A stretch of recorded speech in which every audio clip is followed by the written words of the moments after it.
So real fun and very interesting video for you today. So PGA Tour player Joel Dahmen did some filming with him last week in his preparations for the Open Championship this week at Royal St George's, and managed to get a little bit of time with his caddy Geno, who is a real sort of character. Some really good interesting stories, and maybe a little bit of an insight of his sort of routine through a tournament week and some of the scenarios that him and Joel have been faced with out on tour. Quite an interesting listen this, so hopefully enjoy the video. We've got 132 front, but that's actually the hole. So you have 120. We're gonna go 122, 132. Okay. You got 4 in front of it. Trying to pitch this at 29. You probably fly it almost hole high into the breeze. Okay, so we're talking what, a third? So we have into the wind, 30, uphill a couple. 38 ball. So you think a 38 ball? So full wedge, okay? Or are we flighting the 9? No, I think it's just a solid full wedge. We don't have to worry about it spinning. 2 left. Full wedge, 2 left. Yep. Split the ball in the Okay.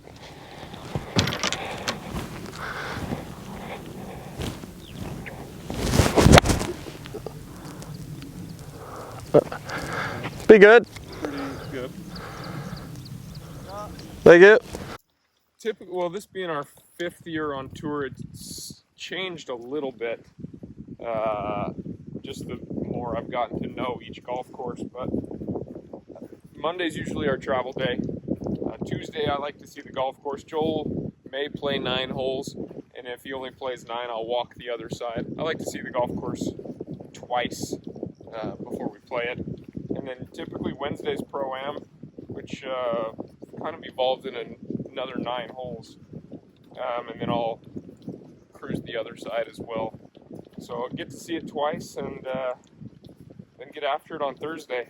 You know, the things I'm looking at out there are lines off tees, where penalty strokes are.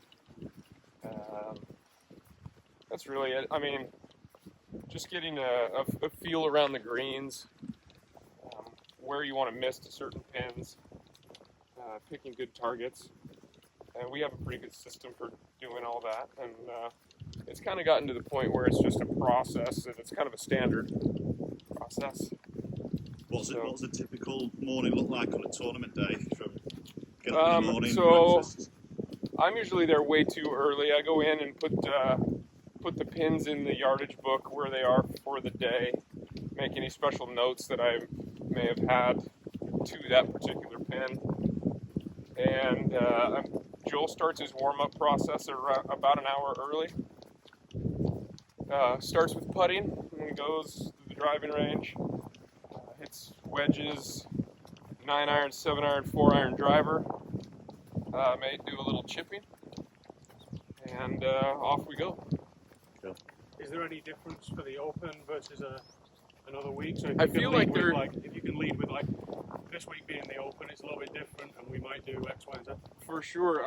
Well, a golf course like this, these link style golf courses that are so big, and they're kind of hidden off tees, and there's probably a lot of different ways you can play each hole and access each pin location. So I'm really excited to get out there and spend some time learning the golf course. The preparation that I'm able to do when I'm not carrying the bag in the practice rounds, I really enjoy. Just being out there by myself, taking notes, and getting to experience. Yeah. So I'm looking forward to that this week. There is a lot of work to do. So who makes the final decision on the course? You've got a yardage. Well, ultimately it's Joel, but he does trust me. So if I feel pretty strongly about something, I feel like I can usually sway him one way. But then again, if he feels really strongly about something, kind of got to let him Go with it. do his thing too. So there's a little bit of a balance there. Any standoffs anytime? Not often. Maybe well, last week actually, or last event we had one. I don't remember what we had yardage wise, doesn't really matter, but he wanted to hit it through a gap in a tree. And he said there's about a basketball size window 50 yards from us. He's like, I'm just gonna hit it right through that window. And I said, no, you're not. And I am allowed 1 veto per week, and I don't use them hardly ever. But he used one on that. So made him go low underneath the tree and hit it on the green and made a par. So that was good. But 1-0 to Geno. that's exactly right. Well, and then he said he would have made birdie had he hit it through the gap in the tree. So who knows? But he's really good. So I just sometimes you gotta stay out of his way.